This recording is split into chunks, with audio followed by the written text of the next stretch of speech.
Au nom du Père et du Fils et du Saint-Esprit. Amen. Grande joie d'être là avec toi en ce lundi 15 mars. On avance, le carême avance rapidement. Il faut qu'on ne perde pas la grâce que Dieu nous donne aujourd'hui. Et je te rappelle, sois fidèle à la Lectio Divina et aussi de la faire connaître à d'autres personnes. Envoie la Lectio Divina pour tes amis, d'accord? Pour que beaucoup de personnes puissent aussi vivre ce temps de grande grâce que c'est la Lectio Divina. C'est comme l'eau que Dieu donne à chaque jour pour arroser cette terre que c'est notre âme, pour qu'elle puisse être féconde et porter beaucoup de fruits. Alors, la première lecture d'aujourd'hui, c'est Ésaïe 65, versets 17 à 21. Car voici que je vais créer des cieux nouveaux et une terre nouvelle. On ne se souviendra plus du passé, il ne reviendra plus à l'esprit. Mais soyez pleins d'allégresse et exultez éternellement de ce que moi je vais créer. Car voici que je vais faire de Jérusalem une exultation et de mon peuple une allégresse. J'exulterai en Jérusalem et en mon peuple je serai plein d'allégresse. Et l'on n'y entendra plus retenir les pleurs et les cris. Là, plus de nouveau-nés qui n'y vivent que quelques jours, ni des vieillards qui n'accomplissent son temps, car le plus jeune mourra à l'âge de 100 ans. C'est à 100 ans que les pécheurs seront maudits. Ils bâtiront des maisons et les habiteront. Ils planteront des vignes et en mangeront les fruits. Cette parole, elle est pleine d'espérance. Pleine d'espérance. Dieu qui dit, voici que je vais créer des cieux nouveaux et une terre nouvelle. C'est chacun de nous.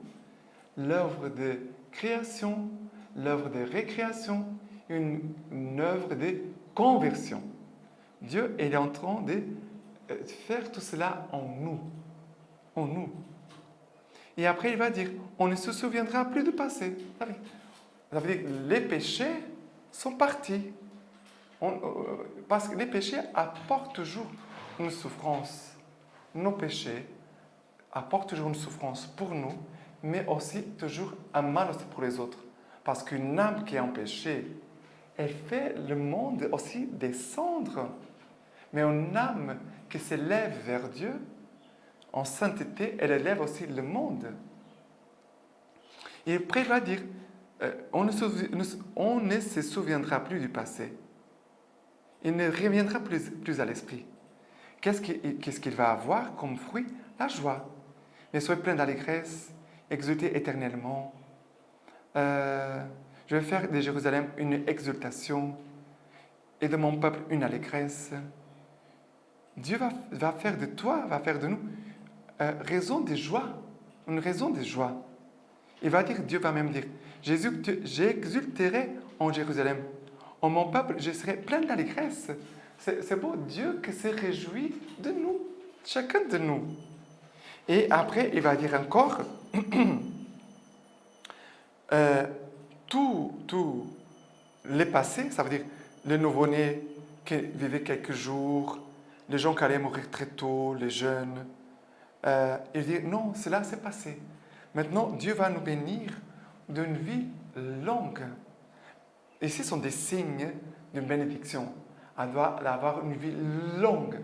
Regarde, nous sommes dans le contexte d'un Ancien Testament. Ça ne veut pas dire qu'une personne qui meurt aujourd'hui à l'âge de 30 ans, elle sera maudite par Dieu. Non, pas du tout. Mais ça veut dire que Dieu est en train de manifester ses largesses, ses bénédictions, son amour, sa joie. Et il va dire même, ils bâtiront des maisons et les habiteront, ils planteront des vignes et en mangeront des fruits. Ça veut dire que Dieu, ici, à travers le prophète Isaïe, est en train de dire, je ferai une œuvre nouvelle. Parfois, il faut, comment on peut dire, en nous, il faut parfois détruire certaines choses, enlever des choses pour que Dieu puisse faire le nouveau. Et parfois, quelle est la tentation de l'homme? Nous voulons garder les vieux, et les vieux de notre péché, et nous voulons aussi le nouveau de la grâce de Dieu. Dieu dit non, le vieux du péché, ça doit sortir pour que ça reste de nouveau de la grâce, du pardon et de la miséricorde de Dieu. Ok? Maintenant, le psaume d'aujourd'hui, le psaume 137. Pardon, le psaume 30, pardon. Psaume 30. J'exalte le Seigneur qui m'a relevé. J'exalte le Seigneur qui m'a relevé. Le Seigneur veut vraiment nous relever, veut, à chacun de nous, veut nous donner la force, le courage, la joie. Le Seigneur ne veut pas que nous soyons tristes. Le Seigneur veut vraiment nous communiquer sa force et veut nous relever pour nous faire avancer. Et aussi, le Seigneur dit, et c'est dans le psaume, « Seigneur mon Dieu, vers toi j'ai crié, tu m'as guéri. » Et vraiment, nous avons besoin de grâce de guérison. On doit bien sûr demander des grâces de guérison pour des personnes qui sont malades, mais aussi, n'oublions pas de demander la guérison de notre âme, parce que le péché a affaibli notre âme. Il a même blessé notre âme. Et on doit demander de grâce de guérison pour notre âme, pour que notre âme soit fortifiée, pour que les tentations de péché ne entrent pas, qu'on puisse résister, qu'on puisse être fort. D'accord? Et le Seigneur ici, il dit, au soir, la visite des larmes, au matin, des cris de joie. Le Seigneur veut vraiment venir nous visiter dans nos larmes et faire monter dans notre cœur des cris de joie. Et si c'est vrai que le psaume, il parle même du deuil.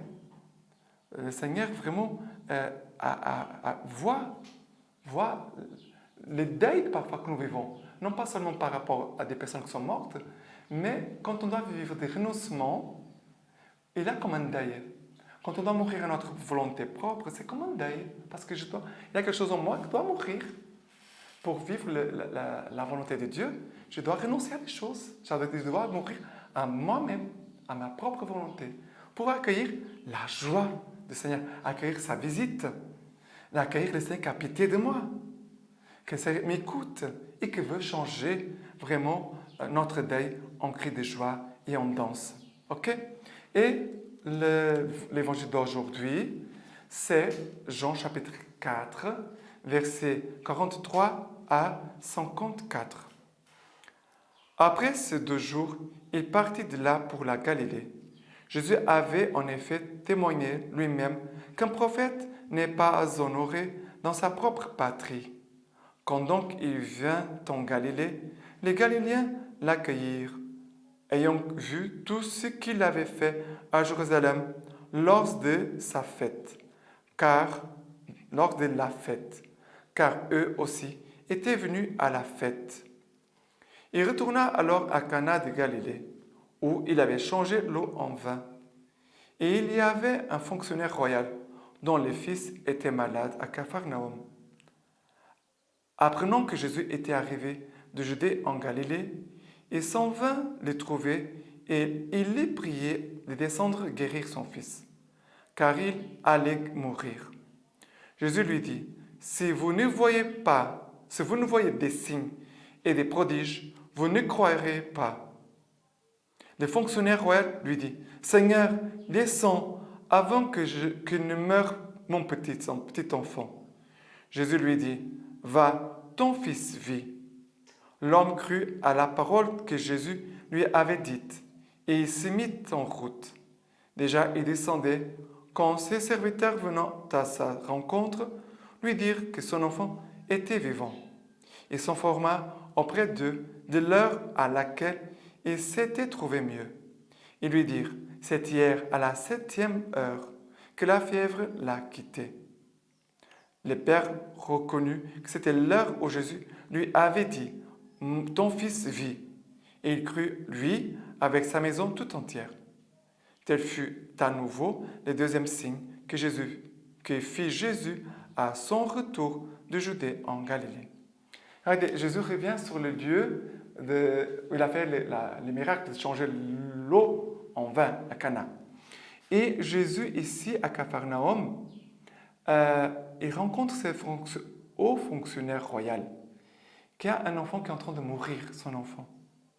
Et Jésus va dire, si vous ne voyez des signes et des prodiges, vous ne croirez pas. Jésus a dit une parole. Cette parole a produit un fruit dans l'âme de cet homme. Il va dire, Seigneur, descends avant que ne meure mon petit enfant. Ça veut dire, là, écoute la parole de Dieu et une demande, un acte de foi. Il faut regarder comme ça. Jésus est en train de communiquer la parole. Et aussi, l'homme va répondre à l'écoute de la parole. Il va demander une grâce. Il va dire, Jésus, descends vite. Seigneur, descends vite, avec que ne meure mon petit enfant. Et Jésus va répondre, va, ton fils vit. Jésus a à nouveau une parole. Et l'Évangile nous dit que l'homme a cru à la parole que Jésus lui avait dite. Regardez, notre vie de prière, c'est qui comme notre vie de prière? Comment on vit notre vie de prière? Écoutez Jésus, écoute Jésus, écoute profondément Jésus. Après, tu vas faire ta demande. Tu vas présenter ta prière à Jésus. Et après, Jésus va encore te répondre. Jésus va te répondre. Et toi aussi, tu vas répondre. Comment? Par un acte de foi. Regardez, comme ce dialogue. Jésus parle, l'homme répond. Seigneur, viens vite. Mon enfant est en train de mourir. Va, ton fils vit. L'homme a cru. L'acte de foi de cet homme, c'est une réponse. C'est une réponse. Il va rentrer chez lui. Il va demander à ses serviteurs qu'il annonce que son enfant est vivant. À quelle heure s'est-il passé? Ils vont dire à la 7e heure. Il va confirmer, c'est exactement le moment où Jésus m'avait parlé. Et pour nous, regardez, Jésus, dans notre vie, il est bien précis. On doit être attentif à la présence de Dieu, à la parole de Dieu, à l'heure de Dieu aussi. Dieu m'a parlé tel jour, Dieu est venu vers moi tel jour, tel horaire. Et ici, on trouve les détails. Celui qui aime Dieu fait attention à tous les détails. D'accord? Non pas seulement, il ne regarde pas seulement ses intérêts. Ok? Voilà. Et ici, la lecture patristique d'aujourd'hui, c'est les véritables grands prêtres de l'expiation. D'Origène. Il dit comme ça, c'est parce qu'il connaissait cette expiation par laquelle Jésus intercède auprès du Père que l'apôtre Saint Jean disait, « Mes petits enfants, je vous écris pour que vous évitiez les péchés. Mais si l'un de nous vient à pécher, nous avons un défenseur devant le Père, Jésus-Christ le juste. Il est la victime offerte pour nos péchés. » Paul, lui aussi, fait mention de cette expiation quand il dit au sujet du Christ, « Dieu a exposé le Christ sur la croix, afin que, par l'offrande de son sang, il soit le pardon de tous ceux qui croient en lui. Donc, le jour de l'expiation dure pour nous jusqu'à ce que le monde finisse. Mais vous, qui êtes venus au Christ, les véritables grands prêtres, qui vous a rendu Dieu propice et vous a réconcilié avec le Père, ne vous attachez pas à ce sang charnel. Apprenez plutôt à considérer le son du Verbe et écoutez-le, qui vous dit lui-même, ceci est mon sang qui sera répandu pour vous en rémission des péchés. Et maintenant, je te laisse la bénédiction du Seigneur par les mains du Pio de la Vierge Marie. Que Dieu Tout-Puissant vous bénisse et vous garde, le Père, le Fils et le Saint-Esprit.